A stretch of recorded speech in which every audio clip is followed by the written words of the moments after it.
Hello hello মা, উত্তরায় পরিবহন শ্রমিকরা মারামারি করছে, ভীষণ গন্ডগোল, রাস্তায় বাস চলাচল বন্ধ হয়ে গেছে, আমি আসতে পারছি না। ভাইয়াকে বলো না আমাকে নিয়ে যেতে। ভাবনা, তুই ওখানে থাক, আমি আমি মুন্নাকে এক্ষুনি ফোন করে বলে দিচ্ছি।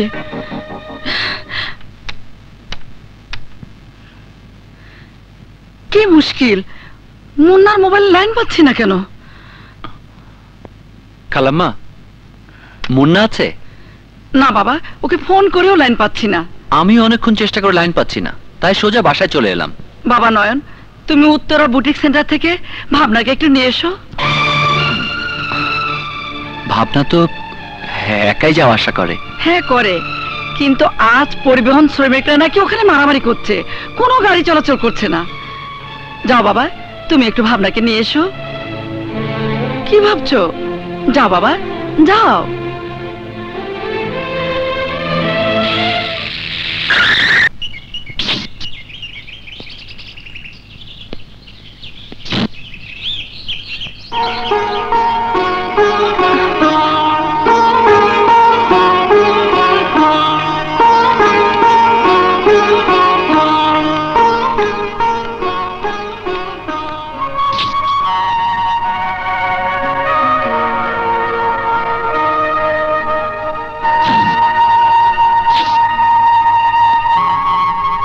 ড্রাইভার চলো।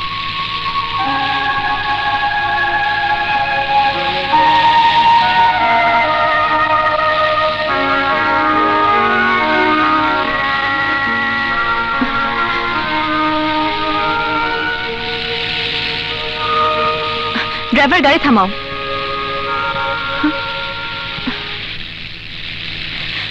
I say stop the car.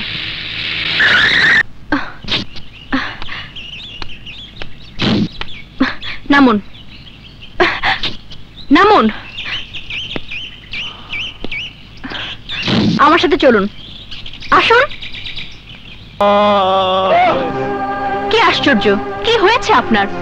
এত সহজে আপনি বদলে গেলেন কেন? কই, আমি তো আগের মতোই আছি। না না, আপনি অনেক বদলে গেছেন। আচ্ছা, আপনি কি আমার উপর রাগ করে আছেন? সেদিন বিয়ে বাড়িতে আপনি আমাকে যেভাবে অ্যাভয়েড করেছেন, আমি সারা রাত ঘুমোতে পারিনি।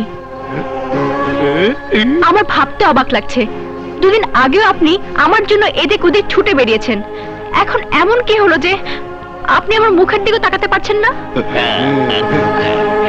তবে হ্যাঁ, সেদিন আপনাকে ভুল বুঝে পুলিশের হাতে ধরিয়ে দিয়েছিলাম, সেজন্য যদি আমার উপর রাগ করে থাকেন তাহলে আপনার কাছে আমি ক্ষমা চাইছি। এই যে ভাই, লাইটারটা দিবেন। সরি, আমি স্মোক করি না। এত সুন্দর লাইটার লয়ে ঘুরে বেড়ান, অথচ সিগারেট খান না। ঠিক আছে, একটা সিগারেট এই লাইটার দিয়ে আমি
বন্ধু আরে করো তো আমার মনে